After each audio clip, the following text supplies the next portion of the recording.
Coming to you from the My Little Falls studio, here in beautiful Little Falls, New York, it's your host, Scott Kinville, and another episode of Marty's Illegal Stick. Hey, what's up, hockey fans, and welcome to episode number 3 of season 2 of Marty's Illegal Stick, recorded here on October 19th, 2021. We have got one fun show lined up for you, but we got a little bit different of a lineup for our panel. First of all, I want to let everybody know there is no Gumper tonight. He's okay. It's just Gumper likes shuffleboard, and shuffleboard apparently got the best of Gumper. Yeah, I think he had a few too many of those Utica clubs. He texted me and said, I don't think I should be driving down to Little Falls tonight. So for the safety of not only Gump, but for the citizens of the Mohawk Valley, Gumper is staying home. So, oh my God, no Gump. Darn it! So disappointed. So I'm just like, wait, who is that? Yeah, I don't even know him, but I feel like I'd get along with him. Anybody who's called Gump, absolutely, right? Oh man. But in the studio with me, as always, is my trusty producer, Dave the Save Warner. I'm here somehow. I know, right? I don't know. When I walked in, you weren't doing too good. Yeah, I know. But I'm in costume. So, for the show. Hey, whatever it takes, right? I dress to impress. Well, yes, you do, pal. Yes, you do. The professor, Jeremy Roberts, will be hopefully joining us a little bit later on. He's got a couple things he's got to take care of. But in the meantime, I want to introduce the brand new regular co-host of Marty's Illegal Stick. We had him on last week. We've had him on a few times before that. And we had so much fun working together that he has agreed to come back with us.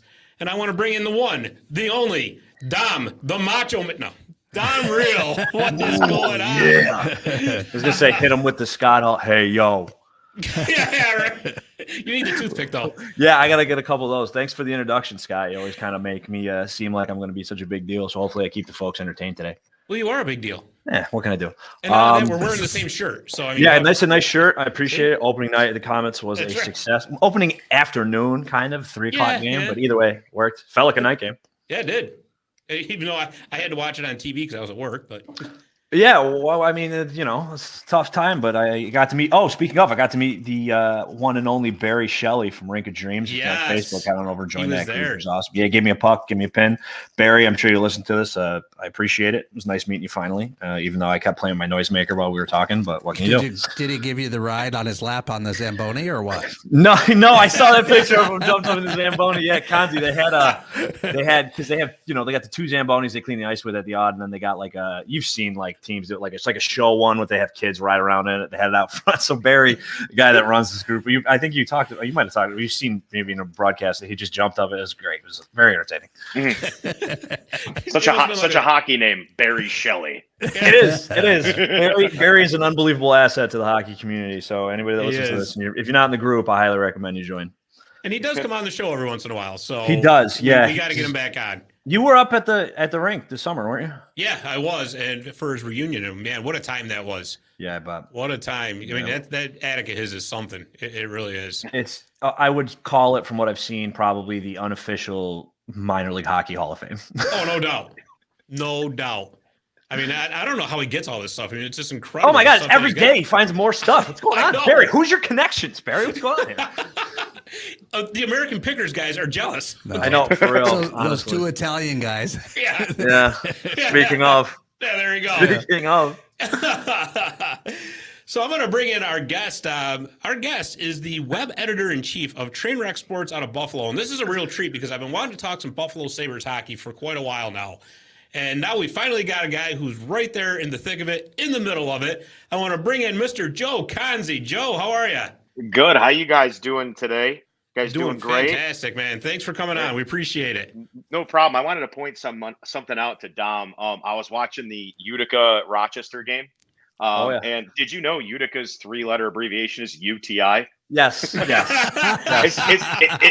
because people drink a lot of Utica Club and then just hold it in during the periods?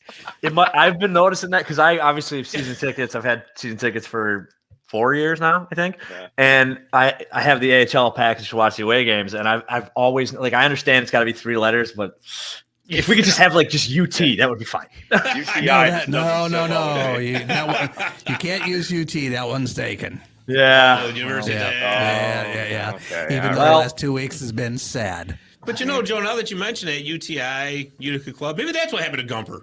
That's what he's not. I better go check on him after this. He's got a UTI. Is what you're saying? Oh my God. Make sure he's okay. Well, I appreciate you guys having me. It's I always love talking hockey. Especially about my beloved Buffalo Sabres. I'll leave it at that. You guys can ask away when you're ready.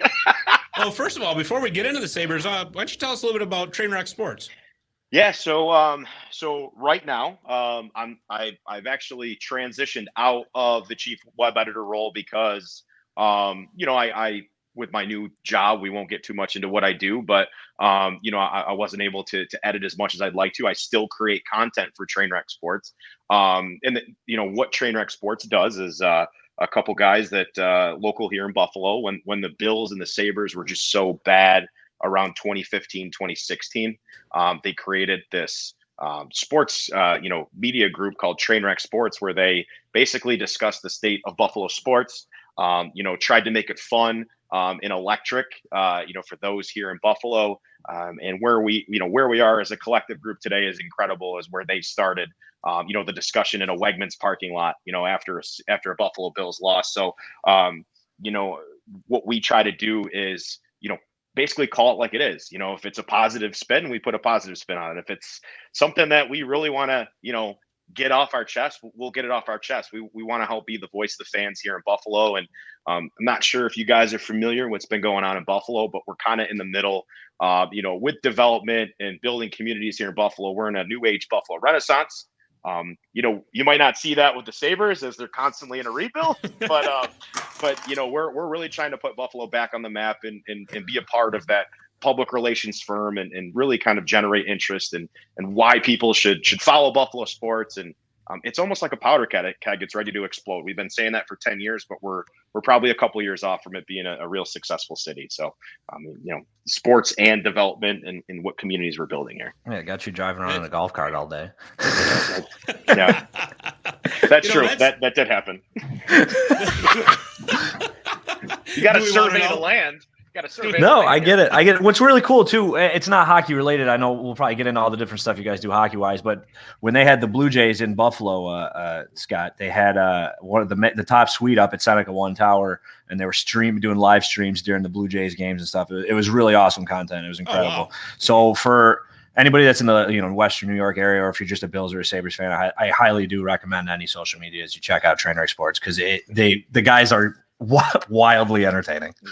That is awesome. And you know what? It's so nice to see like honesty and I maybe that's not the right way to put it, but there are so many sites that cover their teams, right? But they like sugarcoat everything, right? And they're afraid of making the franchise angry or something like that. Whereas it's nice. You know what? This is what it is, and I'm calling it. And if you don't like it, too bad. And one thing to add on to that too that I think is really cool about Trainwreck Sports is I think there's a lot of young kids out there that want to cover hockey or want to cover sports, but maybe don't realize the work it takes or the work ethic it takes to get to a point where you can write a lead in a nut graph in an article. You can generate content on a regular basis, and maybe they might be too scared to approach, the bigger outlets like the Buffalo News or like Channel 2 or Channel 7, or maybe they haven't gotten their shot. We welcome the younger generation with open arms. I'm 30 years old. I say the younger generation because I'm not 20 anymore. I'm not 25, but I was 18, 19 years old once. We all were, and it's being kind of nervous about cutting your teeth in an industry that's very tough. So, we like to offer internships to those in Buffalo. So, and those around New York or even out of state. If you don't know where to start, contact Trainwreck Sports. We probably got a spot for you where we can help kind of work you in. So. Yeah, you guys have let me jump on a number of shows. Yeah, for sure. So, and they didn't pull you off. That's amazing. No, I've been invited multiple times. Because they do their hockey show, Crossing Swords. It's like a Sabre show, and get on and talk Rangers. I have a soft spot for the Buffalo Sabres. Just growing up in upstate New York, it's like because they're right there. They're so close, and I know so many Sabres fans, and it's just like. I feel their pain. I actually wrote an article for TrainWreckSports.com about how I felt the Sabres fans' pain for the crap that they endure every year. It's just nostalgia cuts through me like butter knives. Those those sweaters, bro. I'm telling you. I remember oh that my lead. God, I love those. One of my coworkers that has season tickets to the Comets was because we all had to wear. We wanted us to wear red and black. I don't have a red and black jersey yet. It's the first game. He was wearing that Sabres jersey, man. It's just it's a Hasek one too. It's great. It's great. It's beautiful. Oh man, that's awesome. That is awesome. Takes me back. Yeah, right. Yeah, and I mean, it's true. I mean, Buffalo is such a great sports town as it is. I mean, I'm 47, and I actually saw my first NHL game at the old Aud. My dad took me out. Gumper took me out to see Wayne Gretzky when the Kings were in town one year, and it was just such an. That explains a lot. It does actually. If you want the truth be told, But we were so high up that we were looking down on top of the scoreboard that was over the ice, and nobody told us that there was a foghorn. And suffice to say, the Sabres scored a lot that game, and it was terrifying. But that's awesome. That's But awesome. going to this season, I mean, everybody. Let's be honest, everybody's taking their shots at the Sabres. It's almost like a daily thing on some sites. But you know what? The fact of the matter is, Joe, they're 2-0. And they're in third place in the Atlantic Division. Now, I know that the season is very early. It's very young. But in all honesty, is there a little bit of hope that maybe this season won't be as bad as it seems? I think record-wise, I think it's not going to be where fans want it to be. But I think we can confidently say for the first time, in about, I want to say 12 years, that you're seeing the hardest working hockey team in the NHL. I think when you think of Buffalo, you think everyone uses this cliche, blue collar, hardworking, city of good neighbors. We had yet to have that identity on the ice, and we're seeing that now with guys like Dylan Cousins. I mean, Cody Eakin's on fire. Everyone made fun of Cody Eakin last year. He's one of the hardest working forwards on the team. You've got Rasmus Dahlin. These guys that are helping to kind of build that blue collar identity. But I think the one thing that excites me the most is they have a hockey coach now in place that clearly understands what these players need to do. And Don Granato has done just such a great job. And people ask me all the time, they'll say, Joe, aren't you nervous that this guy's going to tank this team? And I'm like, no, because I think this is a perfect coach for a perfect situation. It's almost like having a coach finally taking these prospects that we've been piling up for years, or all these great guys we've waited for, and just kind of putting them into a system where they play like a backyard style hockey. And I noticed this watching the first two games. What are the two fundamentals of hockey? Controlling the neutral zone and getting pucks deep. Those are the two fundamentals that there's more to hockey than just those two things. But those are two things I look for in every team. And this team's controlling the neutral zone, and they're getting pucks deep, and they're working so hard that even Kyle Okposo is playing well. A guy that they've had on this roster for 5-6 years that looks like he skates with cement legs finally finds his legs again. So there's inspiration. You're inspired by this team. Are they going to make the playoffs? Probably not. Are they going to, blow the arena roof off? No, but you're going to see the hardest working hockey team in the National Hockey League, right? This season. So that 2-0 record, be excited while it lasts. But I would say probably in 20 games, we'll be looking at a team that may be a little under 500. Sorry, City of Buffalo. Let's be real with ourselves here. We're probably about 3 to 5 years off from being a real contender. You bring up a great point with Don Granato, too, because once he took over last season, actually, for as bad as last season was, you could see a turnaround starting then. I mean, after he was, behind the bench for a few games, they were playing better. Who I really noticed it was with Rasmus Dahlin. Mm-hmm. I mean, everybody was so tough on him. I mean, they were just all over that poor guy. But he started playing exponentially better once Granato took over. Sure. And, I mean, the season was over by the time he got there, so by the time Granato took over. But I don't know. Like I said, people want to down the Sabres, but I'm telling you, I think that this isn't going to last as long as people think it is. Right. And I think you bring up a good point about Rasmus Dahlin.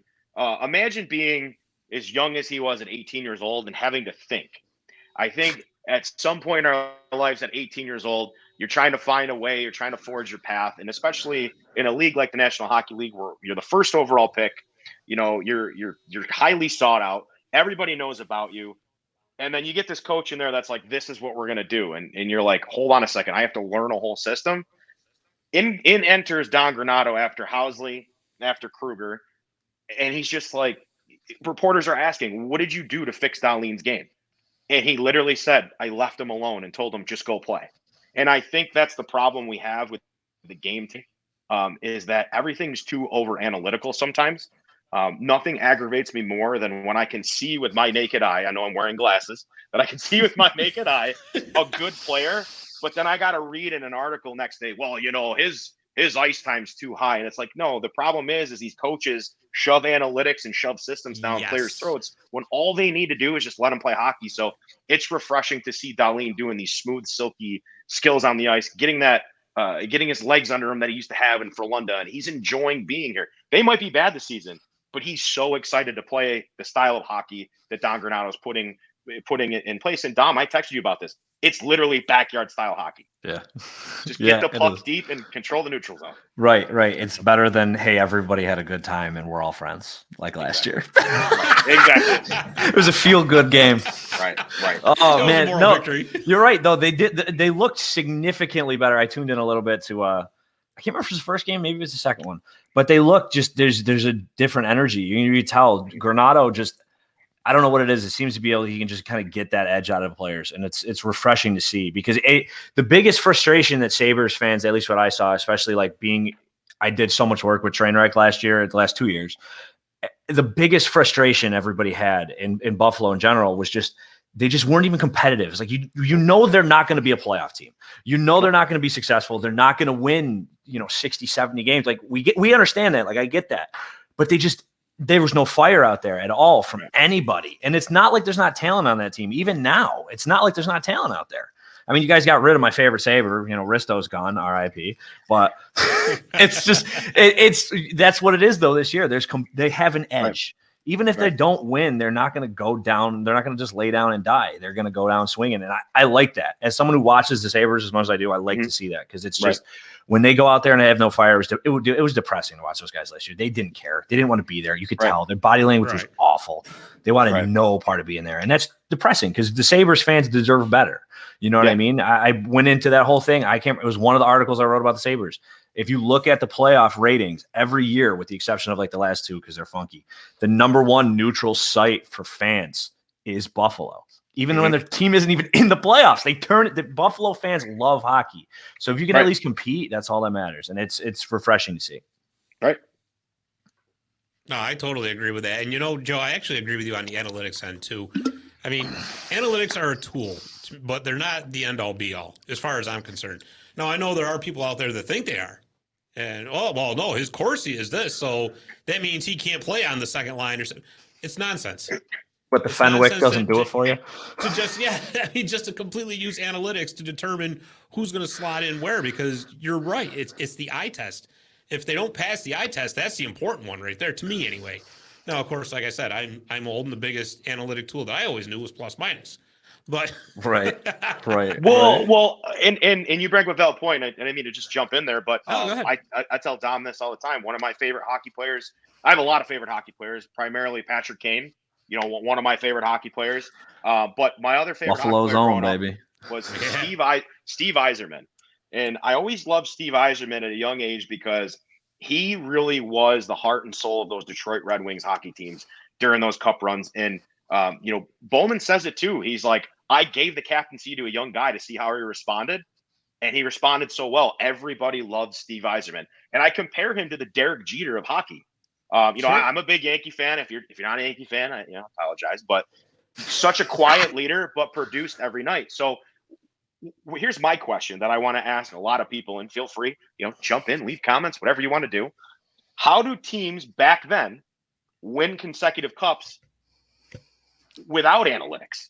Right. So, like you said, it's a tool. It should be used in certain situations, but that shouldn't be the end all be all. We shouldn't be charting every single hockey game and then going, well, Jeff Skinner's expected goal rate is a 6%. And that means it's like, no, Jeff Skinner's on the fourth line buried with the center whose name is Curtis Lazar. Curtis Lazar is not a bad hockey player, but why are you putting Jeff Skinner on a line with Curtis Lazar? Especially when he's making that much money. I was just going to say that.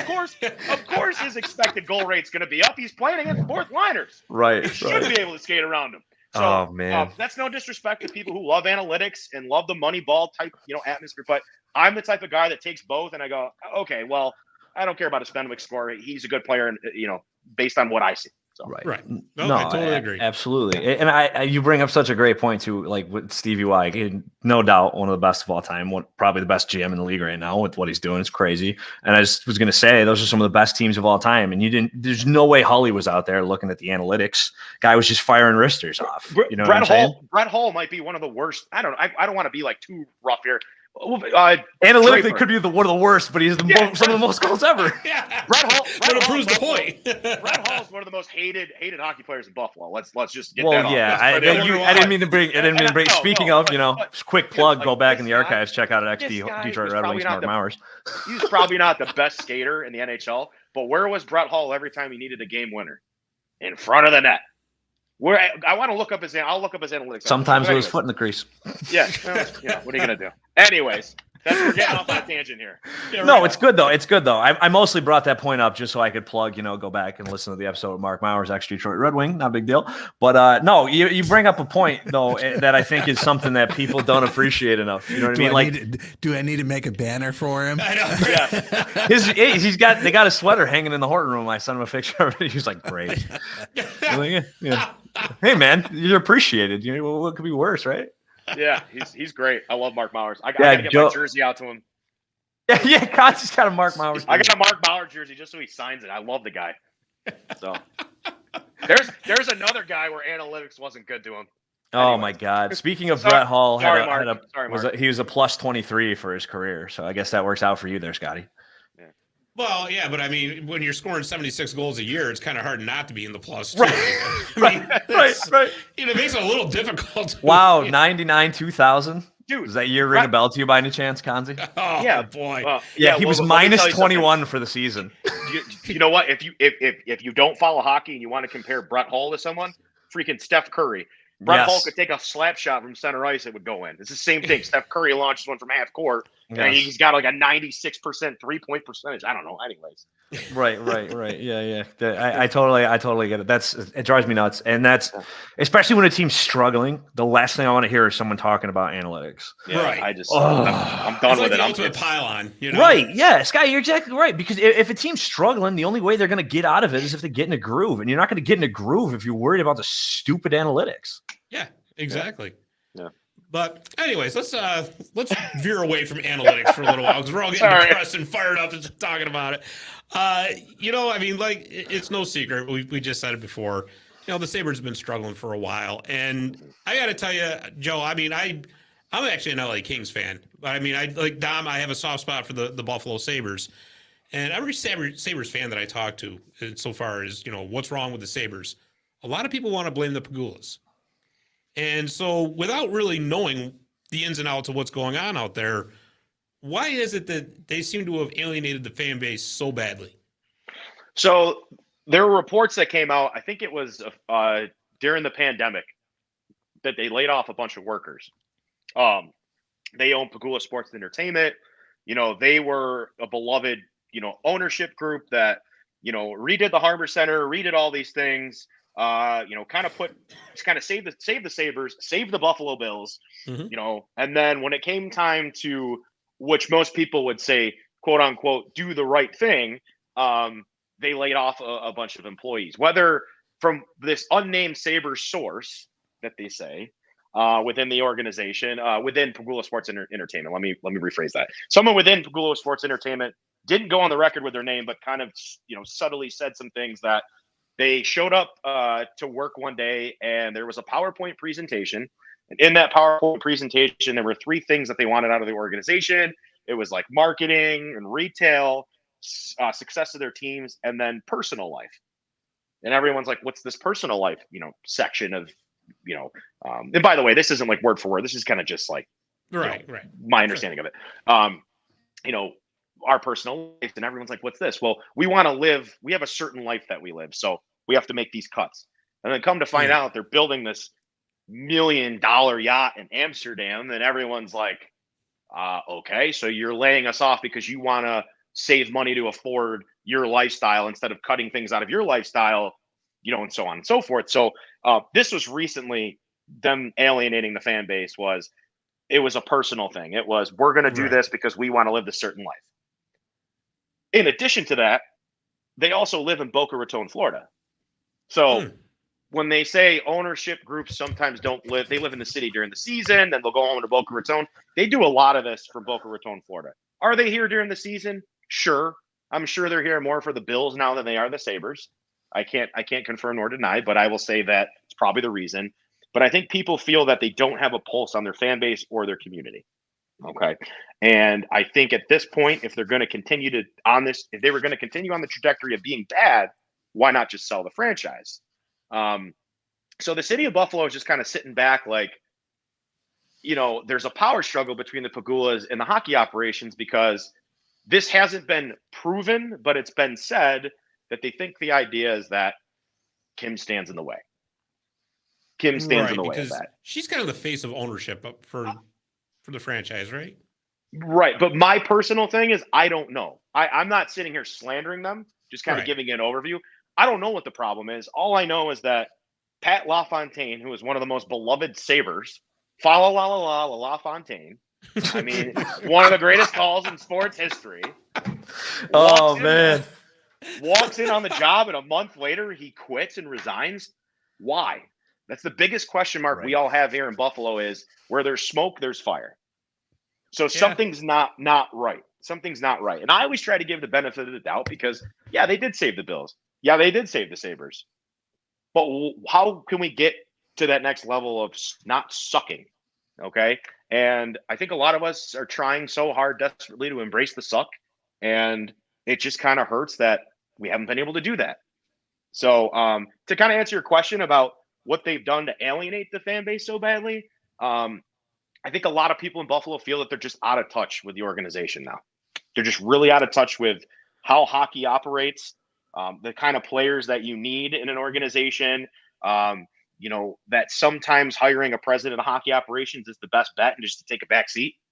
I don't know if you guys know how your ex-players' real jerseys. How management works, but usually you're put in charge in a management position because you're good at delegating, which most ownership groups do. So there's a lot of questions stirring in Buffalo about how can they be successful if they're always involved in all of the decision making. So I know I kind of went on like a little scenic route there. That makes a lot of sense. Such a confusing situation when one of the best two-way forwards in hockey, Ryan O'Reilly, all of a sudden loses his passion for hockey.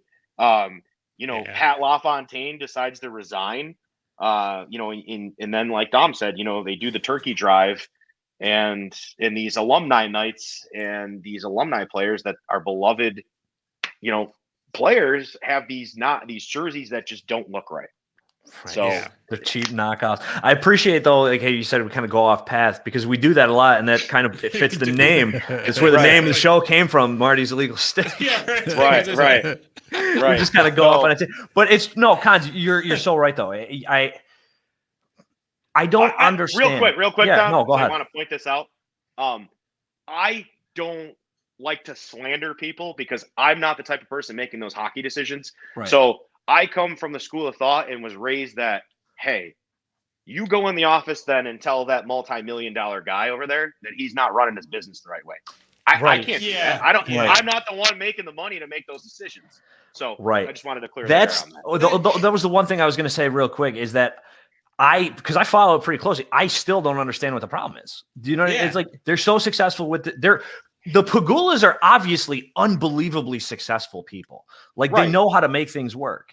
And for me, I think it's kind of partially what you just said too. And that's something I didn't really think about until just now, how you said that people who are good at managing are good at delegating.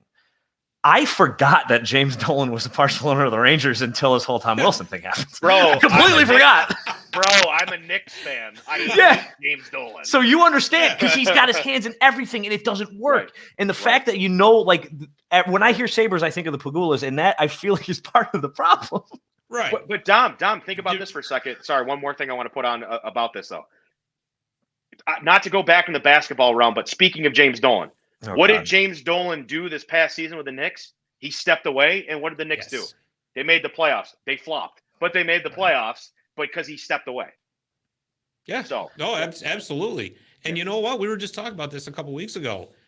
Really, if and I still can't believe they didn't do this. The very second that the word got out that the Rangers fired John Davidson, I thought the Pegulas should have had him on speed dial. Oh my God, Scotty. Here's the blank check. We'll pay you whatever. We're going to step back. We'll go back down to Boca Raton and just be quiet for a while. Who cares? John, fix this team. Done. But if you think about the Sabres' history of signing players like Villaleno and Christian Ehrhoff and just shelling out money and all these types of things, I mean, as an owner that has billions of dollars and everyone goes, well, he said he'd drill another oil field. Okay, well, he can't drill another oil field now because, whatever. But you kind of are hesitant to spend the money now, right? I mean, well, no, I was talking about whatever it took to get him there. Right. Oh, yeah. Oh, true. I get it. Yeah, that's a good point. Here, John, we'll pay you $5 million right now. Right. Here, come on over. Right. Right. I think I'm mad about that still. Right. Honestly, I think that's really what they need. They need a new face. And you know what? It's not that Kevin Adams is a bad GM. I just think he's rather inexperienced, which is going to bring me to my next topic. Mm-hmm. And it's always the one that everybody always wants to talk about. So I want your opinion, Joe. Okay. Should the Sabres let Jack Eichel get the surgery that he wants? Or is this just beyond repair and you got to move on? Well, so I'm a big believer, just from Dom can kind of point you to this episode of a podcast we had together called Real Talk. I grew up playing football. I grew up playing hockey. I had multiple concussions. My body's in shambles. Like I wake up every day with back problems and knee problems and nerve problems. So I always take the player's side on situations. And if Eichel feels that this is something he wants to do, I feel like if he does it and it doesn't work, I feel like it's on him. Okay. I understand where ownership's coming from, though. It's like you signed a contract, the NHLPA, the Players Association saying it's got to be this, it's got to be that. Well, I just feel like if he feels it's going to work, let him do it and see what happens. At this point, you've already pissed him off, right?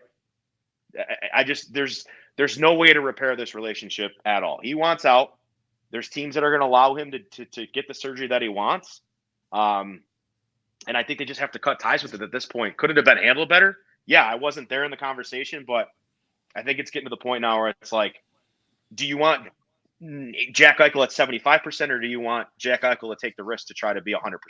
Because we all know the hockey player he is. And I got to be honest with you. I'm sitting there watching the system the other day that Don Granato has. Nothing aggravates me more because I know he would be an elite player in the system. But guess what? He's not going to be because he doesn't want to be here anymore. So right. I think you let him get the surgery. Has that changed at all? I feel like that's kind of like maybe he's kind of I don't know. I feel like the way I've been seeing the way that things been working out, he doesn't seem as mad as he was before. Maybe I'm just wrong. I don't know. He's not as mad as he was before because he has a new agent. They fired Peter Fish. They got the other guy in there, and then Brisson going through saying, "Hey, we've got doctors that are saying the surgery can be successful." Well, it's never been performed on a hockey player. Well, I'm sorry, but do you guys know your body better than anyone else? Does anyone know what it feels like for me to wake up in the morning, for you two to wake up in the morning? I'm going to take the player's word for it. Let him get the surgery and see what happens. But I think at this point, he just wants to go because other teams, like the Rangers even said, we'll take him. He can get the surgery. We won't have him for a year, but there you go. Right. That worked out. Clearly they've done their research and you know what? If he never returns to full form, it's unfortunate, but I'll always take the player's side in that situation. Here's the thing, though. I mean, it's you know what? For lack of a better term, it just sucks all the way around, right? Because it's not every team in the NHL that can take on his contract. Right. He's making $10 million a year. Not every team in the NHL has the type of prospects or picks that the Sabres would want in return. Mm-hmm. They're never going to get full value for him at this point. There's no way. I mean, you're going to get pennies on the dollar now because of everything that's happened. My question, as far as all that goes, and Joe, I do agree with you. I mean, the guy knows his body better than anybody else, right? Yeah. But just playing devil's advocate, let's say he does go get this surgery, and the Sabres didn't want him to do it, but they finally just gave in and said, okay, go ahead and do it. And it doesn't work out. And he ends up going on IR for the next, say, 3 years. From a business standpoint, they're still got to pay him $10 million a year. Right. So I don't know how exactly. I'm no lawyer. I'm no anything like that. So I don't know how contracts read. But I wonder if the Sabres were to turn around and say, okay, here, go get your surgery that you want, But I'll tell you right now, if it doesn't work, we're voiding your contract. If they can even do that. I don't think they can, but I think I think maybe that's why they're fighting it so much. Right, and I think I'm at the situation. I'm at the point in the situation where he's going to be on IR anyways. Right. He's not going to play for you. He's probably not going to go out and play for any other team right now because he's feeling some type of way. I'm from the school of thought that if you have a pre-existing injury, it's only going to make things worse. I have a good friend who constantly tells me time and time again that I should continue to go to a chiropractor that has spinal decompression. They call it like a wellness center where they do spinal decompression, because you can't just therapy takes forever. He wants an instant fix, and he's done his research with all these doctors. He wants to get it done. I get it, but I just feel like no matter what, he's going to be on an IR. And like I said, from the school of thought, every time I've had back pain, I've hurt my ankle. Every time I've had back pain and not gotten it addressed, my other ankle hurts, my other knee hurts. So I just feel like from his point of view, it's it's going to create more problems for my body. Let me just go get the surgery. And they're saying, no, we'll do this kind of surgery and then you'll rehab it. Well, I don't know if you saw in the news recently or things going around Twitter. What did Robin Lehner say about the Sabres training staff? We don't know if it's true or not, but my point is there's a lot of red flags coming up now. I just want what's best for Jack Eichel, and here's why. I'm going to pour my heart out, and then we'll move on to the next part of the segment. Ever since this guy has come to this city, in my opinion, from what I've seen and the jobs that I've had over the last 6 years, this guy has poured his heart and soul into the community. And people always try to compare him to Josh Allen. Here's the situation. When you're put in hockey players don't have personalities. When you find a hockey player like Paul Bissonnette, or you find these guys like Malone from Pittsburgh, or Keith Yandel that have these personalities, they're one of a kind. Anybody who's ever been in a media room and interviewed a hockey player or had him on a show knows that hockey players historically do not have personalities. I'm sorry, with all due respect, we've all seen it. We've all been through. Just because he doesn't smile and have a peppy personality, and he might not be the type of guy that you think he should be, doesn't mean he doesn't have love for Buffalo. He's donated flowers for Nurses Week to the nurses of Roswell Park. He's gone and visited every children at the pediatric unit over at Roswell, over at O'Shea's. He's done everything that you could ask for. He's been nominated for awards, and all the city's done so far is made sweatshirts recently with a middle finger that says Jack, and it's just a middle finger. My heart breaks for Jack because I think he's done everything he could possibly do. When you compare Jack Eichel to Josh Allen had to work to where he got, but the Bills were in a better situation as a franchise than he was. So at the end of the day, I feel like you can't compare the two because right out the gate, Josh had some trials and tribulations, but not as much as Jack did. So it's kind of like an unfair argument. So if Jack Eichel's listening, which he's not, I love you, dude. You've done everything you possibly could do for this franchise. Wish he was. You played 6 years. I've witnessed all of your hat tricks at home. You had your 4-goal night against Hockey Fights Cancer. I was there for it. Thank you. That's all I can say is thank you for trying. Clearly it didn't work. I wish you all the best, and I can't wait to see you win a cup with another team. And I don't say that. I don't say that. I don't say that. That I hate this fan base or hate this franchise. I love the Sabres, but I want him to be successful because American hockey players, the USA hockey program is trying to put the program on the map still, and they're continuing to do so. It does not help the league if Jack Eichel's not playing. Not at all. Plain and simple. When Connor McDavid and Sidney Crosby are playing, Canada's going nuts. Especially when you're doing Olympic season, Absolutely. Because look at the great American talent that's in the league right now. You know what I mean? Yeah. I'm right there with you. I agree. You couldn't have said it any better. Minus the whole, if you're listening, Jack is listening. Shout out. Yeah. I mean, after that tirade on that one Real Talk that one time, maybe he is.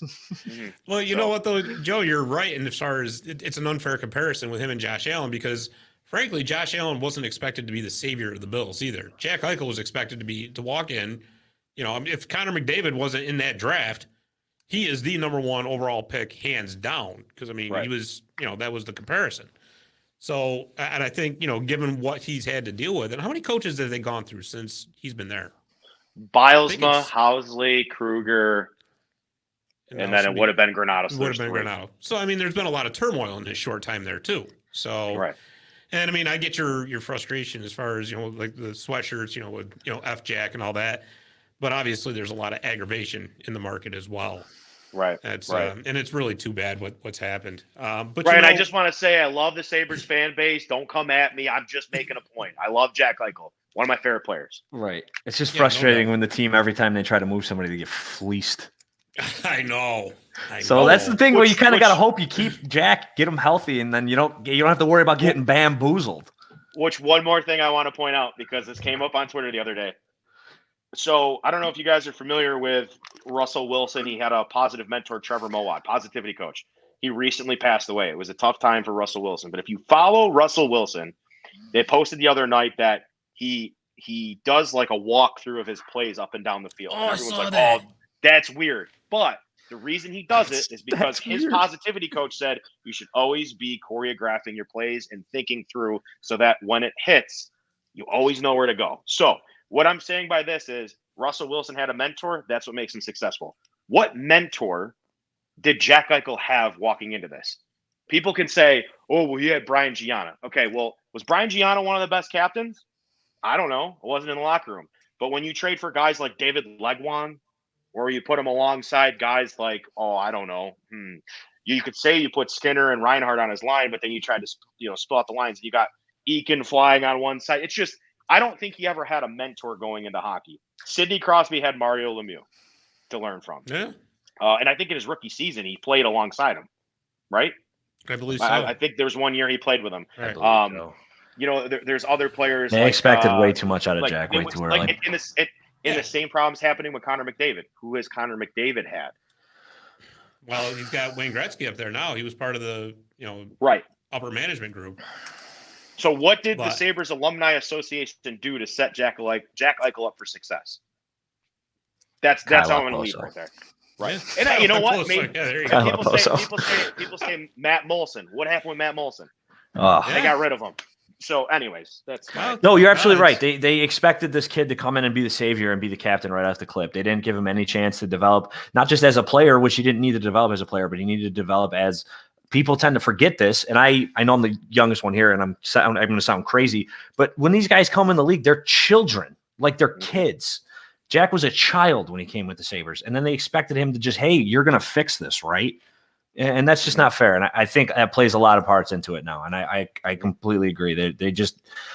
They needed somebody to kind of steer the ship for him. He kind of, hey, by the way, you're going to have to take the wheel. No, here, this is you. Here's the keys. Here's the wheel. Go. Right. And that's just that. It happens a lot, but for this situation, it's tough. Yeah, definitely.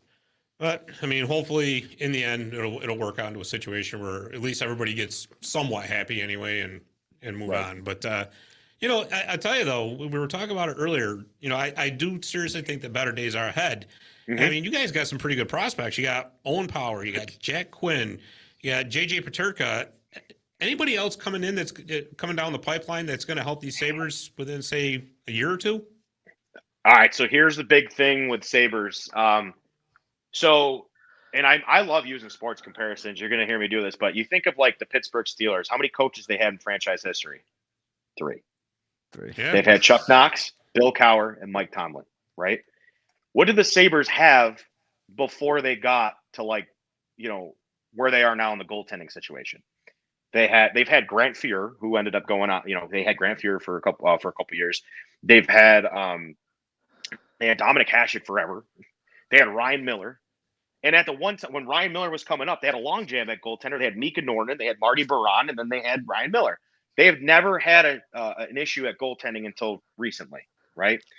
So everybody keeps bringing up Ukko-Pekka Luukkonen, and he's great. But the one guy I want every Sabres fan, everybody across the country and the world to know, Eric Portillo. Eric Portillo is a netminder for Michigan, University of Michigan. They are a freaking powerhouse. He plays on the same team as Owen Power. The guy is calm, he's cool, and collected. And Steve Shields, former Sabres goaltender, says this guy is going to be the next best thing in Buffalo between the pipes. I compare, watching tape, Eric Portillo to Aaron Rodgers. Aaron Rodgers is calm in the pocket. He moves his feet, he's elusive, and he dumps it off for a touchdown. He wins games. You're going to see Eric Portillo smoothly push post to post, make a lot of saves for the Sabres in the upcoming years. I'd say he's about maybe 2 years off, maybe 2 years off from playing, but that's a prospect that I want this team, or I want the fan base to really focus on, is Eric Portillo, University of Michigan goaltender.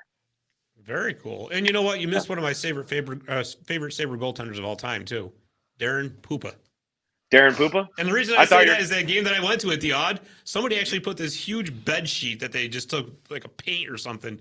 This big banner that said, "Our Pupa don't stink." As he played that game, and it was hilarious. I'll never forget that ever. Yeah, I love that.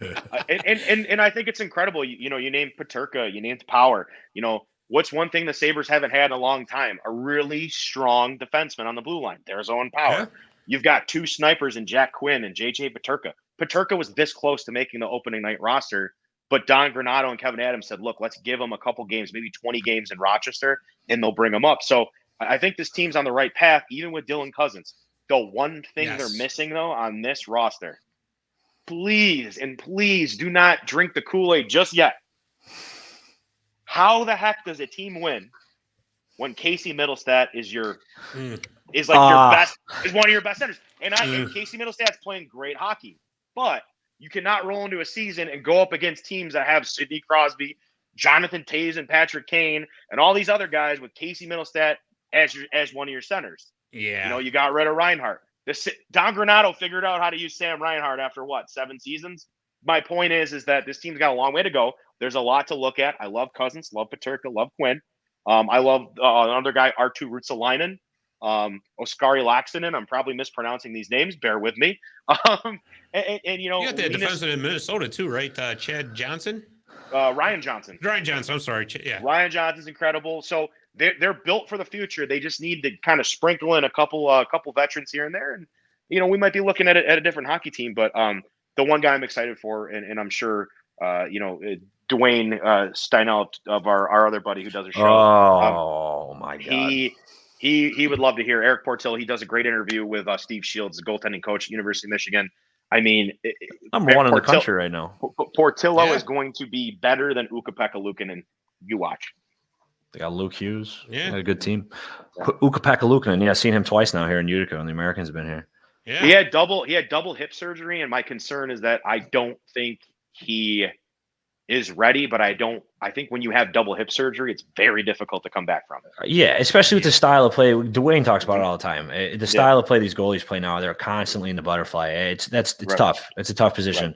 Right. And the way they get just peppered in the AHL. He both our goalies got lit up. Our goalie and then Nico Dawes and then Pekka Luukkonen got crushed. It was a brutal game. But watching that Rochester Americans game, what did you see from those prospects? It was the first time in probably 5 years, and now Chris Taylor did great things with the Rochester Americans, that Rochester was dominating at times in the game, something they haven't done in years. They're up and coming. They're taking the Amherst, and they're really doing what Jason Botterill wanted to do. He was just too slow moving. Right. So, well, I'll tell you what, I mean, has Casey Middlestat done a pull-up yet? Because I remember that was the big thing when he was coming out of this. Remember that? Couldn't do it. I don't know. I don't know. I honestly don't know. But you know what? I personally think that some of the things they do in combines across any sport are ridiculous. Stupid. Ridiculous. So that's just more fodder for idiots like me. So yeah. No, I want to know. I want to know if a guy can do great. Have a great agility combine, but pull-ups for me I can only do like 5 because I'm so heavy. But that's how I feel about it. Well, I tell you, Joe, you just listed off some great prospects they got coming on. But with the situation being as bad as it is, do you think that maybe they should think about trading some of these prospects or picks to bring some help in now to maybe restore the faith of the fan base, to put maybe more of a playoff contender type of team together sooner? Not yet, and here's why. Going to compare it to another sport again. Who remembers when Brandon Beane and Sean McDermott, they made the playoffs that first year? What'd they do the second year in Buffalo? They traded everybody. They traded like everybody. They gutted their roster and let younger guys play and kind of piece together a roster. I think you ride it out this year unless something becomes available where you don't have to give up, the whole kitchen for it. So kind of keep your eye on what you could give up. But I don't truly think outside of Jack Eichel that you disband this team. I think this year is about creating a better culture than what they say they've been creating, a positive culture where they have guys like Hylock Poso, Cody Eakin, Colin Miller, these veteran guys that are going to continue to build a strong foundation there. And then maybe next season you look at trading some picks. let's just see how it shakes out. Bring these guys up from Rochester, see what you have, and then go from there. Fair enough. I just think you're right at the season. So, and the Bills did it. I know football's different, but the Bills did it, and look at the situation they're in. Very true. So, Okay, good point. Very good point. So we'll close this one out with I just want your opinion. Who are the top 5 Buffalo Sabres of all time? well, I think Hasek's number one. I think when you think of the Sabres, you automatically think of Dominic Hasek. I think 2 has to be Gilbert Perreault. I never watched Gilbert Perreault play, but hearing my dad talk about guys like Gilbert Perreault and Danny Gare even, kind of fires me up. I think 3, you have to look at guys. You got to remember the Sabres teams growing up that I watched in the 90s. These were teams that were not favored in series, but they had a great coach in Lindy Ruff. And, when I get to 3, there's so many from the 70s that you can put in here. But from my childhood, I got to go with, I got to say, man, Stu Barnes. Stu Barnes was Captain Clutch, man. Stu Barnes was always open somewhere. Always open somewhere in front of the net. And that was I thought we were incredible. going to go somewhere else with this. I'm sorry. I would say 4 would be Ryan Miller. There were a lot of great things with Ryan Miller. And the reason I put him 4 is because that team was so good in front of Ryan Miller that they just needed a big stop out of him, and he got that. But the easy shots, Ryan Miller would just be like whiff. But on the tough saves, he'd always make a paddle save or a blocker save. So I got to put him 4. And then 5th, one of my favorite, and I I love Matt Barnaby. Okay, that's how you're gonna go. Oh my God! Listen. I love Matt Barnaby, but one of my favorite low-key Sabres was Michael Pekka. And I think when you think of the Sabres and Michael Pekka and what he's done for this community, he's back as an assistant coach for the Rochester Americans. He freaking loves the Sabres. I gotta put him as my 5th because I remember, and it brings tears to my eyes. 1999. I have the magazine. I have the game program. They freaking swept the Senators, like doused them, whooped them. And it was just great. And I know there's probably a lot of Sabres fans out there saying, what about Vanek? What about Pominville? Pominville goes 6. But that freaking Mike Pekka, man, everywhere on the ice. I say it like an Italian guy. That freaking Mike Pekka. My dad always used to say, that freaking Mike Pekka. He could fight, he could score, and he's a no-nonsense guy. And I'm just happy the Sabres, I was able to witness those games. But it went sour towards the end. But I'm just happy he's back within the organization because I think they need some grit, and he's doing a lot of great things in the organization. Very cool. Dom, anybody you would have put on that list? I was especially considering all his off-ice shenanigans with Trainwreck Sports. I was expecting a Matt Barnaby appearance on the list, but it's fine. So he's like 7th, I think. So it's actually pretty cool. A friend of mine knows Matt, and Matt is going. He's going to sign one of my jerseys, but that's not the whole reason why I'm telling you this. The reason I'm telling you is because, I've actually kind of talked to Matt at certain points, and I always tell him I fell in love with the Sabres in 1998. It was Mother's Day in 1998. What a great mom I have. Mrs. Konze goes, why don't you go with your dad on Mother's Day? Sabres are playing the Canadians in the Eastern Conference Finals or Eastern Conference semifinals. And I go, well, what about you, Mom? She goes, just go. And we went, and I'll never forget. I had a brand new Sabres hat. Matt the Rat scored a hat trick, and I threw it on the ice. And I became a Sabres fan that day. Was when Matt Barnaby scored a hat trick. Because of Matt Barnaby. We did a live stream watching the 1997 Senators Sabres awesome. Game 7. And I commented and I said, hey, Matt, Joe Konze. I said, just want to let you know that I fell in love with the Sabres because of your hat trick in 1998, Mother's Day, blah, blah, blah, blah, blah. Rob Ray reads it, and he goes, kid's got a great mom. He goes, should we tell him how bad you are at hockey, Matt? It was the funniest exchange. And then Matt just kept hammering Rob the rest of the episode. It was great, but that's how I fell in love with the Sabres was Matt Barnaby. That is so cool, man. So cool. Yeah. I tell you, I was actually surprised. I was looking for Alexander McGillney or Dave Andreychuk. So here's the thing with McGillney and Andreychuk. I remember Dave Andreychuk as a Tampa Bay Lightning forward, winning a cup and raising it, and made me cry uncontrollably. McGillney's interesting. I will always remember McGillney in my childhood as a Canuck, as a Vancouver Canuck. Right. It's kind of like when people say, "Hey, did you know Pavel Bure played for the Canucks?" I did. but I remember him as a Florida Panther or New York Ranger. Right, It's just the way my mind works. I think it's generational. Right. more than anything Yeah. else. Like people are gonna associate Messier with the Oilers, but then like younger people are gonna associate him with the Rangers. Like I had a Canucks, actually LaFontaine's a great example of that too. Like, Yeah. I always associate him as an Islander. Right. Because I'm that old. And you know what? One of the greatest Islanders at the time. Yeah. Right. Sick. What a time. Yeah, no kidding, right? Yeah. So, Oh man. Well, I got to tell you guys, this has been a lot of fun. This really has. We're gonna have to get to a commercial break. Joey, want to stick around for the next segment? We're gonna talk about some NHL news and notes and. sure. All right. So before we go to commercial break, I did want to make a quick announcement because I forgot to do this in the beginning. We are having a contest here at Marty's Illegal Stick where we are raffling off. Well, actually, it's just you have to enter your email address in at Marty's Illegal Stick to join our email team to win an autographed copy of Crossing the Line. Crossing The outrageous the line. story of Derek Sanderson. Kevin Shea, who wrote this book, and he signed it for us to provide for a raffle. And so if you want a shot at that, just enter your email address in at martysillegalstick.com. And as we always do, we're going to end segment 1 with Breakaway Trivia. Breakaway Trivia is brought to you by this little book right here. You're into the books, aren't I you? am. This is a book show now. That's Jimmy the Iceman McNeil's children's book, The Red and White Zamboni Ice Machine. To order your copy, just email Jimmy at mac_iceman@hotmail.com. This week's question is, and it's an easy one, what is the oldest team in the AHL? The answer when we come back. The scene is perfectly scripted with its crisp autumn air, stunning sunset views from the balcony of an opulent mansion, the sounds of lively conversation and classic Cuban merengue in the background, and then it hits you.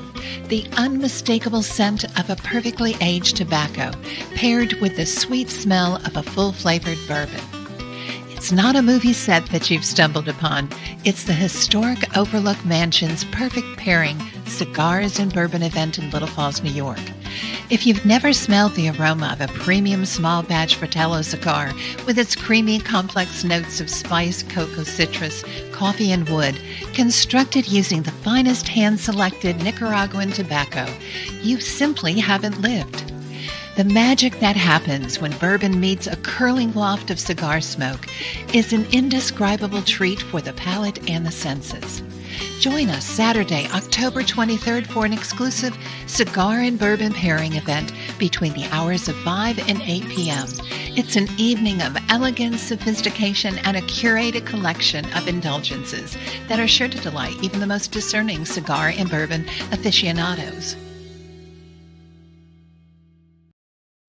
You know, Dave, I wish you had told me you were going to replace that commercial because usually that build-up, it gets me so fired up for the second segment from your original commercial, and now I want to go have a cigar. Thanks. Well, I was toying with, okay, do I want to lead with this one first because more people are listening at the beginning of the show or, so. Yeah, but you got to warn me. Oh, okay. Hey, I'm going to run a different commercial. Thanks. All right. It's a fantastically well done Appreciate commercial, it. Dave. You were just, thank you.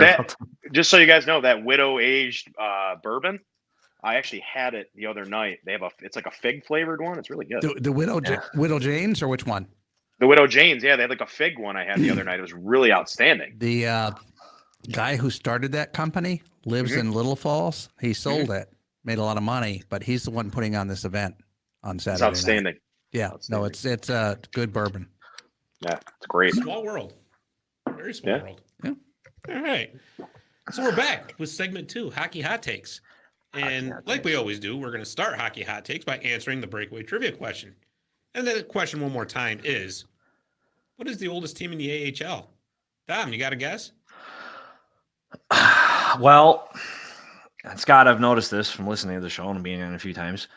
I don't know the name of this team, but I'm going to go ahead and assume that they are from either directly in the city or the Buffalo area because Konze's on. So it's Buffalo somehow. I don't know, but it's a shot in the dark. He's cheating. Well, no, but we don't have gum here either, so it's can't make fun of because I got to tell you, that's one of the best parts of breakaway trivia, just watching Gump lose his mind every time he's wrong. I'm probably way off, but shot in the dark. I think I got this. If you want me to answer it, yeah, go for it. All right. So when I was doing some research on the Buffalo Blue Jays, the Toronto Blue Jays, before I covered them in Buffalo, I was going through some old teams. And if I'm not mistaken, because this comes up all the time with the Buffalo bottle cap, is it the Buffalo Bisons? Nope. It's a good guess, but no. They were like 36, I think. Damn. Nope. Assuming that means I was wrong too. Damn it. It's the Hershey Bears. Really? Yes. Oh, the chocolate factory, because the guy Hershey built a whole town for people. Yep. Even a hockey team. Yep. Even a hockey team. Yeah, they came into existence in 1938, and they've remained the Hershey Bears and have stayed there ever since. See, I thought it was Springfield, because Springfield. I was going to say Springfield, yeah. But they moved for a little while and came back, because I think they went to Worcester and came back. So it kind of like broke the continuity according to the record books. So, yeah, the Hershey Bears. I like that. I'm going to think of that every time I eat a Hershey bar. I know, right? Oh, man, this is old, just like the team. Oh, boy. Hockey hot takes. So, here we go again, folks. Nikita Kucherov suffered what is believed to be a groin injury and is out indefinitely. If he misses Garbage. Just garbage. Oh, boy. Oh, geez. So if he misses significant time, will it hurt the Lightning this season or more this season than it did last? It's like I think so. No. Really? Well, you got to think of the guys that they don't have anymore, right? So say Kucherov is gone, Paquette's gone, right? Mm-hmm. Barclay Goodrow's a Ranger, and Barclay. I'm not saying I'm not going to pump his tire. Yeah, I'm not going to pump Goodrow's tires because he's a Ranger, but he's a great low line energy guy that brought a spark to that team. So if you missing one of your best, if not best, offensive weapon, that hurts. Do you know what I'm saying? Especially the way you're going to snap the puck around, you're not going to have a guy that's out there checking, making space for him like Goodrow was, and you're not going to have that energy just coming off the third and fourth lines. So yeah, I mean, it could hurt him a lot. So Blake Coleman's gone. I mean, there's a lot of holes in this team now. Yeah. Yeah, I think that the Tampa Bay Lightning are better than a lot of hockey teams in the NHL. And I think as long as they can like cruise or kind of grind it out to get to the playoffs, let's just say worst case scenario, they're 9th seed playing for the 8th seed. Okay.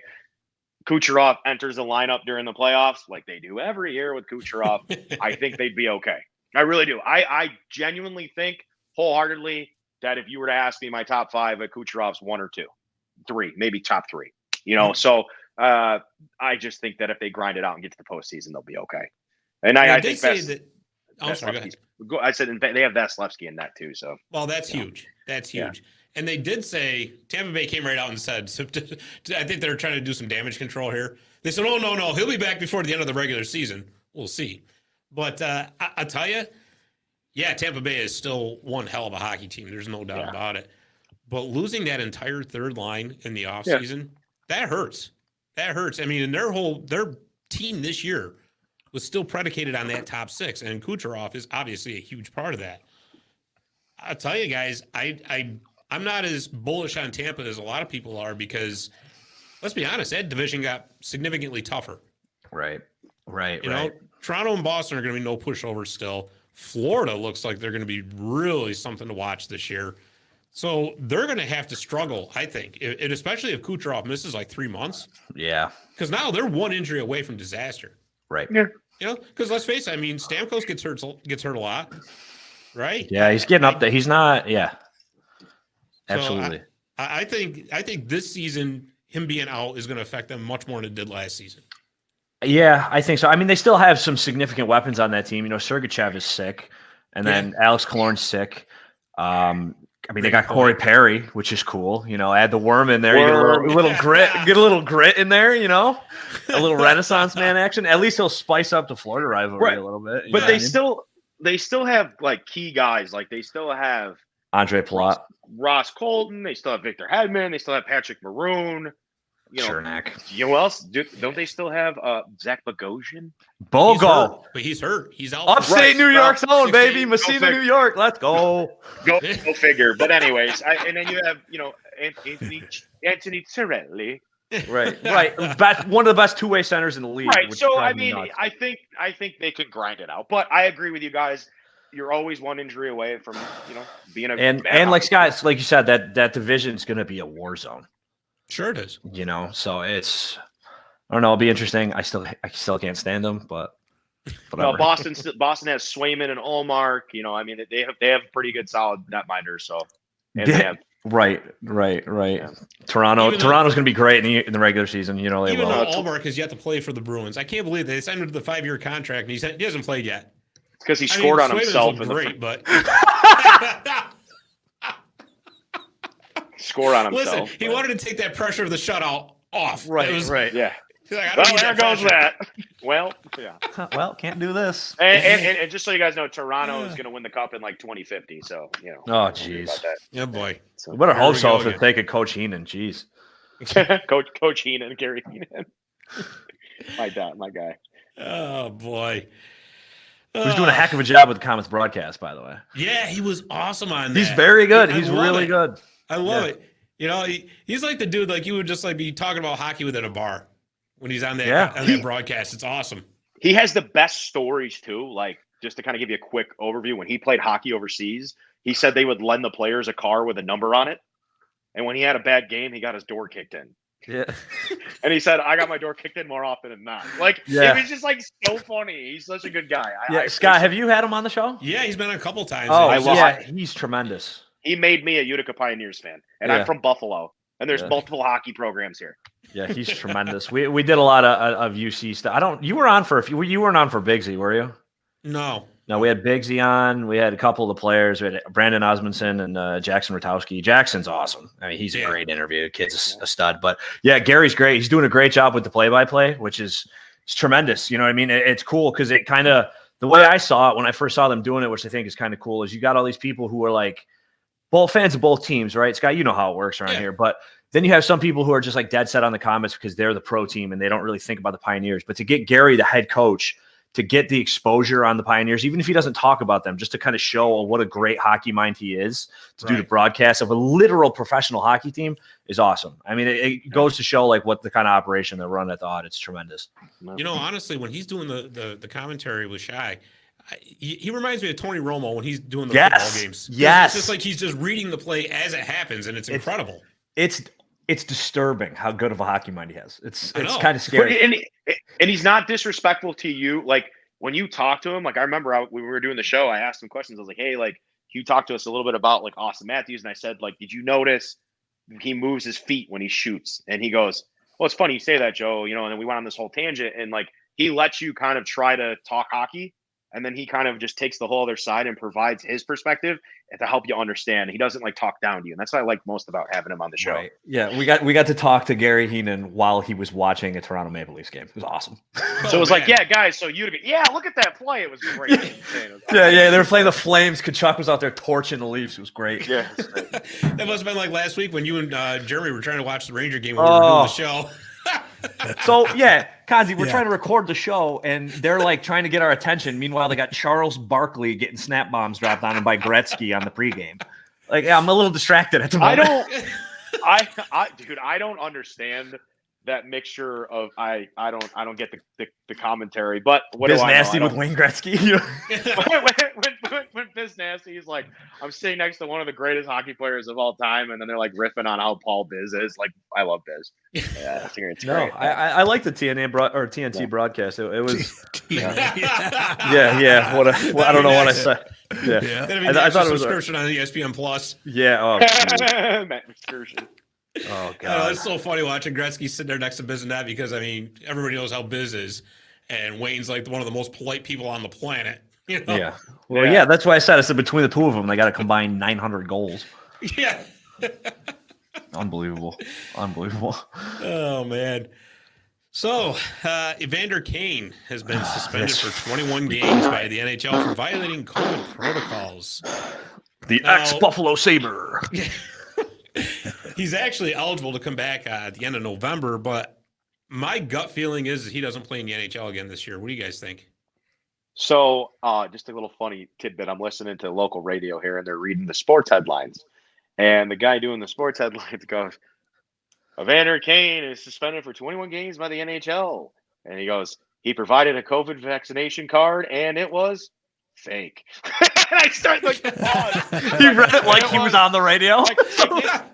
I think the guy reading him like made a mistake, but it was dramatic. He was like, and it was fake. It was just funny. But what a joke Evander Kane is. I think he should be kicked out of the NHL, and I think the KHL would welcome with open arms. I was going to say, man, he could go over to Russia and make a boatload of money, man. They pay those guys, especially the imports, real good. Because it's not like he's not a good hockey player.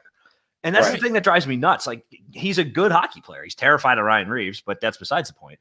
He's a legitimate, like, he can score. He can pass the puck. He's a good skater. He's tough as nails. He can fight. I think he'd fit in that league probably really well. He'd make a ton of money, which he desperately needs right now. Yeah. And then he'll make good connections that can get him out of trouble because he'll be in Russia, which is huge.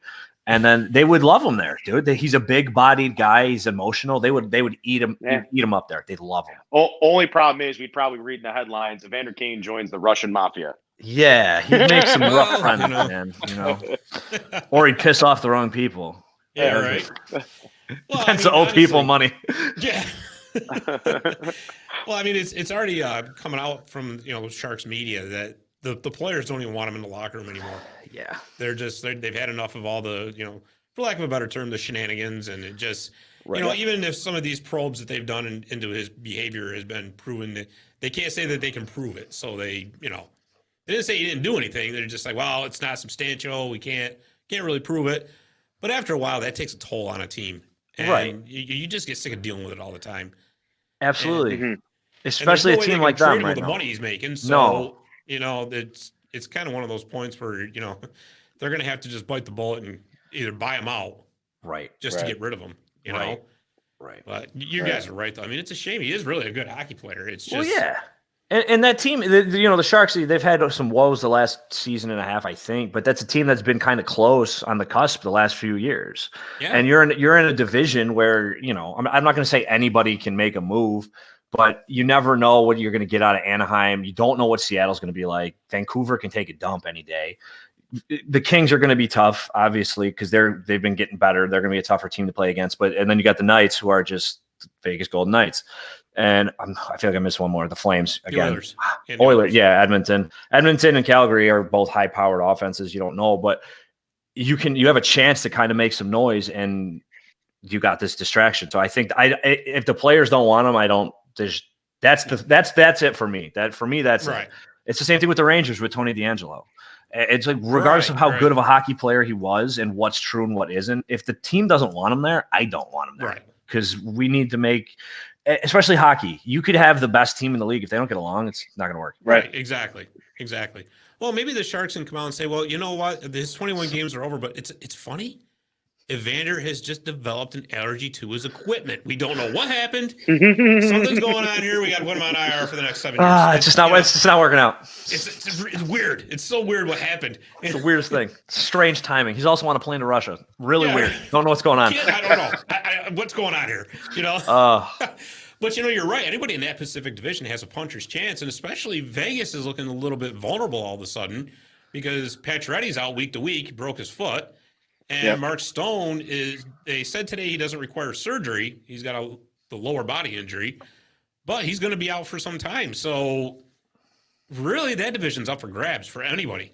I agree. Right. 3 playoff spots are sitting there waiting for the taking. Yeah. You got Edmonton's going to be tough, of course, obviously, because they're Connor McDavid. McDavid and Leon Draisaitl just don't make any sense. Yeah. The simple thing, and I know this is way back in yesteryear, but I want to mention this because I was thinking this because I was talking hockey with somebody the other day. The amount of money that they paid Ryan Nugent-Hopkins, I would accidentally knock in 10 pucks a year on that line. Like, do you know what I mean? I would, by mistake, have 30 points playing on the same line as McDavid and Draisaitl. Like Dougie Glatt from Goon. Yeah, I'd have one bounce off my butt into the goal at least once. So, but their issue is they put all that money into this offense power, and their goaltending is still kind of terrible. Rough. Right. So if you can get hot, like say the Sharks get hot and they can make a run. Say your Kings get hot, they can make a run. It's not outrageous. Right. So for them to just purge themselves of any cancer, especially if Vegas looks like they're going to play down to earth for once, that allergy to that equipment, Scotty, is looking real good. I'm telling you, man. I'm telling you, it's going to happen. We don't know what's going on. It's funny you mentioned Nugent Hopkins with McDavid, but the thing is, as great as Connor McDavid is, for the entire time that he's been there, they're having such a hard time finding wingers that can play with him. It's so weird. He's like the greatest player in the NHL right now, but only a certain select few can play with him, which is why, and I know you guys probably don't want to hear this, but because I could never stand Sidney Crosby either, but I've grown to respect him because honestly, no matter who Pittsburgh puts on the line with him is going to score 20 goals. Right. It doesn't matter. I could be on their line. Yeah. I could do it. No. Yes. I'm very confident that, Sid sees the ice unlike anybody else. No. Unbelievable. No, McDavid, I feel like, is a tough guy to play with because he's so fast. He's so strong with the puck. Exactly. Yeah. So it's tough. Same thing with like Sid he sees the ice so well. And like you said, anybody, he sets people up in an unbelievable position. Yeah. And think what you want about the guy, but he's just, I don't know. He's all over the place. But hey, who knows? If they can't do it, they can't make it happen. 2026, Connor McDavid's free agent. So I spent my whole last 10, 12 years of my life just hating Sidney Crosby. And I finally got to the point where I was like, you know what? I'm tired of hating players because they're good. Because I feel like I remember the epiphany. And I have a Winter Classic shirt that I found at a thrift store, and it's Sidney Crosby with his flow at the time. And I was wearing it the other day at the gym, and someone's like, "What are you, a Penguins fan?" I'm like, "No, I'm a hockey fan. Like, I like Sidney Crosby." And they're like, "He sucks." I'm like, "Yeah, okay." Like, something, you suck. And then you suck. I know you are, but what am I? I know you are. Yeah. And then I always got friends that are like, Alexander. I'm like, I don't even want to hear that Alexander Ovechkin or Sidney Crosby aren't good. They were the best thing for hockey for 10 years. And imagine if ESPN caught on earlier how much bigger hockey would be. It'd be a household sport if they just renewed the contract and we didn't have to watch it on the Outdoor Network. I've never met a guy that hunts on the weekend that loves watching Sidney Crosby. Those I tried to forget all about that. Louisiana, baby. You just brought back a bad memory. Yeah. Outdoor Network. Oh, boy. Brutal. Just brutal. Just brutal. Yeah. Well, guys, we were talking about our comments a little while. Sorry, Joe, not your comments, but Dom and I. Sorry, we were talking about UTIs, I think. Yeah, so you get to talk about it again because Conze's got some love for Utica hockey. Don't let him fool you. Yeah. But the Comets did open their regular season on Sunday with a 6-2 win over the Rochester Americans. Alexander Holtz showed off his goal scorer's touch with a pretty backhand goal and then another with a blast off a one-timer. So, Dom, what do you think? How long is it before he is back in New Jersey? Okay, so I'm by Thanksgiving, to be honest with you. I hate to say Do you want to know but... what I think, honestly, in as far as say New Jersey stays healthy? I think there's no doubt in my mind Holtz is going to be up and down. I think he's going to be up and down for how long at a time, I'm not really sure. But they're still in the middle of, and say Jersey starts to get competitive, they're still technically trying to rebuild. So if I'm New Jersey, there's no reason why I keep him cold. If I bring him up just to not play him as much when he can get plenty of time in Utica, I try to keep him down. I mean, he's definitely going to make his way up, but I don't bring him up too much, right? Especially towards the end of the season, because they're not going to make the playoffs, and the Comets legitimately could. So if you can make a run at a Calder Cup, why not? It's also wishful thinking, but selfish me wants him to stay in Utica all season. Right. Got season tickets. I want to see this guy play all the season, right? But me, that this guy is pegged for the NHL, obviously. Stud. Right? Stud. He is obviously a top six player. He's not going to be on your third or fourth line. Mm-mm. So I would say if he continues to, again, it was one game. I know we like to get very excited over one game, but if this is Alexander Holtz and he shows this for a month or two, if I'm Devils management, I'm getting him up there and I'm going to say, you know what? And especially like you just said, Dom, if they're not going to go to the playoffs, put him on a line with Jack Hughes. Right. Put him on a line with Nico Hischier. See what can happen. Right. Because if he can start learning the game at the NHL level, playing with those guys and develop some chemistry with those guys in what could perhaps be a lost season, even though I'm going to tell you right now, I think the Devils are a better team than everybody's giving them credit for. Right. But I would say guys like that, because I go through that frustration with the Kings. They have all these prospects, and all they do is talk them up. They talk them up, and they talk them up.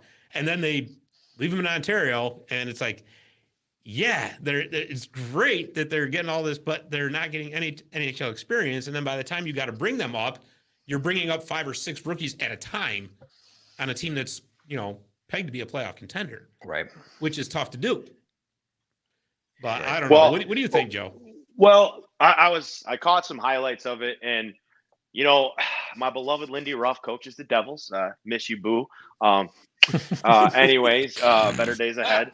But better days, see better days, brother. So there's one player that had a blistering slap shot on those 99 2000 teams. Played for your Kings. His name was Alexey Zhitnik. Yes, and I know he was a defenseman, but he was awesome. The one thing that Zhitnik couldn't do was hit the net. True, but he had one of the best shots I've ever seen of any player. He was Happy Gilmore before Happy Gilmore. Exactly. Holtzy is a nice mixture of like a beautiful like Zhitnik slap shot, or even like you can even say like a Chara, like the fast hitting slap shots. Right. But what makes him incredible is there's this brand new style of shooting, and Austin Matthews is like the guy. I'm not saying that Holtzy is Austin Matthews, but a lot of players are starting to move their feet on their shots, and you never know where it's going to go. I love the fact that this guy reminds me of Jacob deGrom of hockey, and you never know. You never know what he's going to throw at you. It's true, though. It's true. Right. He's got a great one-timer. He's got a great wrist shot. He can shoot anywhere on the ice. He can literally play anywhere on the ice. He's everything the Devils need in a winger position. And I think when Lindy Ruff figures out with management that this is the guy they're missing, I think you'll start to see the Devils take that next step. But he just reminds me of a guy that had like a blistering slap shot, but can find the back of the net. So that's why I said Zhitnik. He had a great shot. But right. But I give him 1 month and he's already on the Devils. That's just the way I see it. Yeah. The nice guys, thing is too. sorry. No, we're being AHL fans. Following the America, we're used to it. It's anything could be better than the Canucks giving us a new roster every 26 seconds. But the nice thing about the Comets right now is they have a ton more talent too. Like Holtzy, he's a stud. He's definitely the best offensive player on the team, arguably probably in the division. I know it's only been one game, but you know what I mean. There's plenty of other offensive power. Like DeLeo looked good.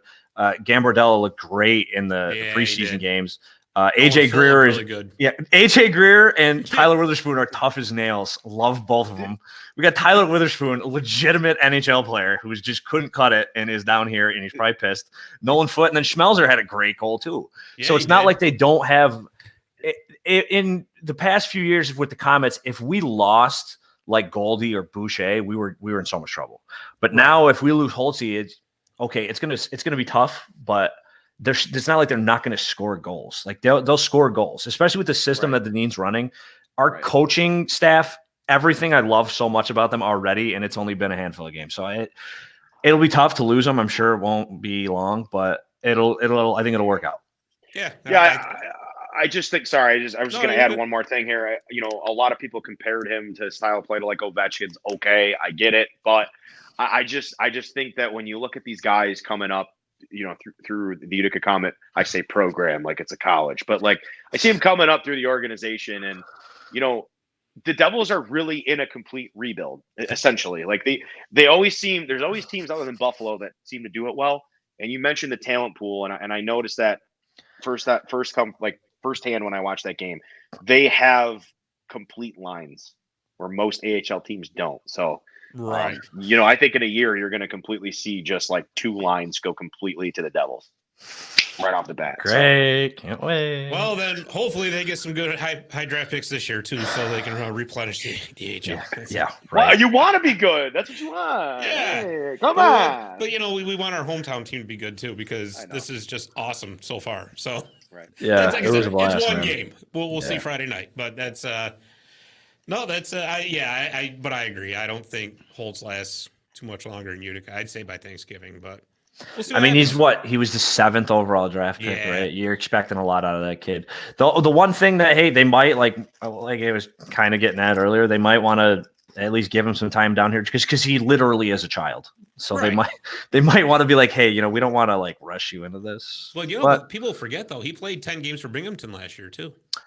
That is true. Good point. I'm sorry. I couldn't remember the beautiful city of Binghamton, New York. My bad. Forgot. No shade to Binghamton. All love, but I didn't realize. Utica took their team. Let's just. I was so out of touch with the season last year. It was so hard to follow for me. I don't know. I went to a couple games, but I just couldn't. Yeah. Especially towards the end of the season, it was just it got hard. We got the taxi squad for 2 different teams, and this and that, and the third, and we're postponing this game, and this one's a rematch. I was like, oh my god, I can't. I tried my best, and I couldn't pay attention to the standings. The standings didn't matter. So whatever Binghamton did, good for them. Yeah, exactly. Whatever. Oh boy. Well, that's all the time we got for segment 2. As we always do, we're going to end segment 2 with Website of the Week. Website of the Week is brought to you by 315hockey.com. 315hockey.com is your news hub for all levels of hockey in Central New York. This week's Website of the Week is, hey, look at that, trainwrecksports.com. Giving a shout out for our buddy Joe. Anything you want to check out about Buffalo sports, go to Trainwreck Sports. All right, so that's it for segment 2. We're going to take our last commercial break, and then we're going to take a ride on that Zamboni time machine. We'll see you in a minute. Visit My Little Falls and stay connected with the latest news, information, and events in the city and the area. Our mission is to generate interest in the community and connect residents in a more meaningful way by facilitating deeper conversations about how these stories will shape the future of the Mohawk Valley. Join thousands of weekly visitors who stay up to date with feature stories, interviews, videos, our event calendar, and print publication, the Mohawk Valley Express. It's about timely local news for the community, keeping citizens informed about important issues, telling about the people who live and work here, and giving locally owned businesses the opportunity to reach a very targeted audience of locals and tourists alike. It's a whole new form of media-rich content developed specifically for today's mobile lifestyle and listeners. You can download our iOS app in the iTunes Store, listen to our country music streaming radio station, or sign up for a weekly newsletter. Stop by today at mylittlefalls.com. You'll be glad you did.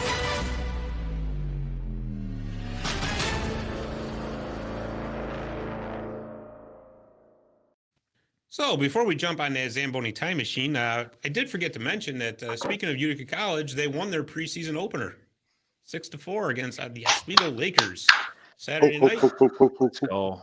One more games, no more preseason games this coming Saturday night at home against SUNY Cortland, and then the big opening weekend the following weekend against Adrian College. So good luck to Coach Heenan's Pioneers. And some breaking news just came across the wire.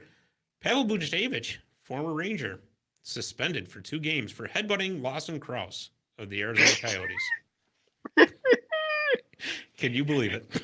Dude's on a mean streak ever since he got tackled. I know. I'm telling you, it's a Tom Wilson effect. Where's the banner? Well, ladies and gentlemen. Oh, too bad Jeremy's not here. You know, I know, right? It'd be so awesome. You know, he had the Rocky theme going all season long, getting ready for this season. There's no doubt about it. Oh my God, you ain't kidding. All right, well, let's take a ride on that Zamboni time machine. The Zamboni time machine is brought to you by Zamboni.com, and the Zamboni name is used with permission. This week, the Zamboni time machine takes us back to 1973 and the NHL debut of hockey wildman Steve Durbano. Hockey has certainly had its share of wildmen throughout its glorious history. Heck, the iconic movie Slapshot is practically dedicated to the wildman ways of the sport. Steve Durbano could easily have qualified as the 4th Hanson brother. Drafted by the New York Rangers in the first round of the 1971 draft, Durbano was a bruising defenseman known for his physicality. Prior to being drafted, Durbano played junior hockey in the Ontario Hockey Association, which is now known as the Ontario Hockey League. He was ejected from a game once and was sent to the locker rooms. Before making it there, he got into a fight with the police and he was arrested. And thus, the legend of Steve Durbano was born. Durbano never played for the Rangers. He was traded to the St. Louis Blues in 1972 and played for multiple NHL and WHA teams during the decade. While playing for the Birmingham Bulls of the WHA, he was at the center of one of the most infamous brawls in the league's history. While playing in Winnipeg, a fan somehow managed to get Durbano to answer the door, and the fan took a swing at the wild man when he opened up the door. He chased him out into he chased the fan out through the still crowded arena concourse and sparked a Pier 6 brawl. Durbano's teammates poured out of the locker room to rescue him, but had no time to finish dressing, so the Bulls had to battle the crowd mostly in the nude. Yeah, true story. They also said that he possibly pulled off Bobby Hall's toupee in that game as well. So, anyways, by the end of the 1970s, Durbano's playing days were coming to an end, but he had one final swan song. After being thrown out of a game at Madison Square Garden for cross-checking Rangers fan favorite Nick Fotu, he pulled down his pants and mooned nearly 20,000 angry fans. Steve Durbano could not give up his wild man ways after his playing days ended.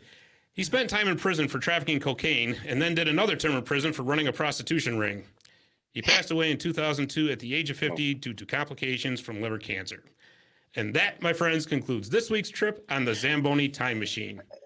I'm sorry. Just picturing what that Winnipeg Arena must have looked like. Question. You sure you didn't read Dennis Rodman's Wikipedia page? The guy didn't have a wedding dress on, though. No. So yeah. Incredibly enough, he him. did not. Oh, great. Yeah, Steve Durbano. What a story, I tell you. I could just picture, could you imagine, of course, they didn't have ESPN back then. Could you imagine that being on like SportsCenter's top 10 highlights? Him mooning the crowd at Madison Square Garden? Can you imagine the producer trying to blur out that section? Yeah, I can picture you trying to do it. That's incredible. No. Oh, boy. Well, guys, this is about all the time we have. But this has been a really fun show. So, Joe, where can we find Trainwreck Sports on social media? Yeah, so on Twitter, it's at Trainwreck Spurts, so SPRTS, and then at Trainwreck Sports on Instagram. On Facebook, if you're looking, it's Sports Take Station.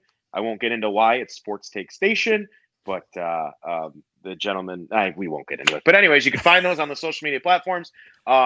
Check out some of the live shows that we do. I also do a show called Couple of Joes with my counterpart, Joe Elbers. We review local distilleries and beer, and we kind of try to help put the restaurant industry as well as the distilleries out in front after a tough battle with the pandemic and COVID kind of shutting business down a little bit. So you could check that out too. But other than that, go to www.trainwrecksports.com.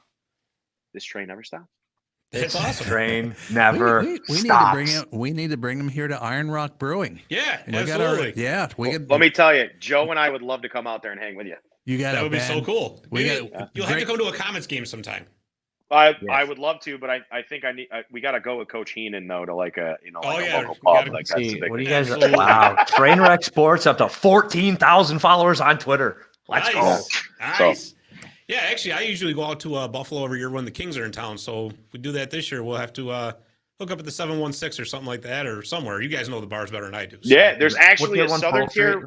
There's a Southern Tier brewery now, right where 716. That the Pegulas own. They sold it to Southern Tier Brewery. Really? Come down. We'll go there, grab a bite to eat. We'll go to a game. We'll go as a collective group. Right. A collaboration, as we call it here in Buffalo. Collaboration. A collaborative collision. We're bringing communities together over here. The Valley meets Western New York. All the communities. Harry Carey. Oh, yeah. There it is. The Macho Dom. Break it out. There it is. You just didn't have the glasses tonight. No, I didn't. I was going to wear my Macho Man shirt, but I wanted to wear this one. I'm glad you and I wore the same shirt. That's right. We're twinsies. If only Jeremy was here, he could have worn his. Even though he's at the game in basketball shorts and a pullover. Yeah. He got mixed up. That's all. Yeah, he's down in the well. The rest of us are in the stands. So next week too. We were just talking about this before the show. I think we're going to try to do a live show next week. Yeah, I think we're going to try this. We're going to try it out on Facebook. We'll have announcements out on Facebook, and Dom's our Instagram guy. Maybe he can throw a few things out on Instagram. Yeah, we can start. I'll brainstorm social media ideas. Speaking of social media, I just want to give a huge shout out, a real quick one. I know we have like certain ad stuff, but the guys over at Greenlight Golf, it's a local brand. They sent me a ton of stuff this year and asked me to give them a couple shout outs on my show. But since I'm doing this show now instead, if that's cool, they gave me free stuff. So shout out if you're a golfer. I don't know if anybody's a golfer at Greenlight Golf. They make some pretty cool stuff. They're local kids. They just make real cool shirts and stuff. So give them a check out if you're golfers. Scott, are you a golfer? I like to swing the club. Yeah, I get the club, get it going. So I get my money's worth. Let's put it that way. Yeah, no, I hear you saying. It's a great sport, and everybody's bad. That's how it works. You always make that one shot that keeps you coming back for more, right? Yeah. Well, I shot an 80 on the front 9, but I made this one awesome putt. Yeah. I still remember my first round I ever played with my dad. It was great. I think I hit like my 6-iron, probably about 160 yards, dropped it right on the green. And he goes, "That's the best shot you're ever going to shoot in your life." And it still to this day is the best shot I've ever shot. Never going to get any better. It's never going to get any better. Yeah. Still, it's like you're like an addict. You're chasing that fix. Yeah, I know, right? You're never going to get it. Exactly. Terrible. Oh, just terrible. I love it. Well, guys, that's all the time we got for this episode. You can find us out on the web at martysillegalstick.com. We're writing all kinds of articles and got pretty cool stuff on there, so you want to check that out. We're on Facebook and Twitter at Marty's Illegal Stick Hockey Podcast. The Zamboni Time Machine and Into the Boards Fantasy Podcasts are available on all major podcast platforms under Marty's Illegal Stick, and this show is on all major podcast platforms under My Little Falls. So, for Dave the Save Warner, for Dom Real, for Joe Konze, this is Scott Kinville. Thanks for listening, and we will see you next week.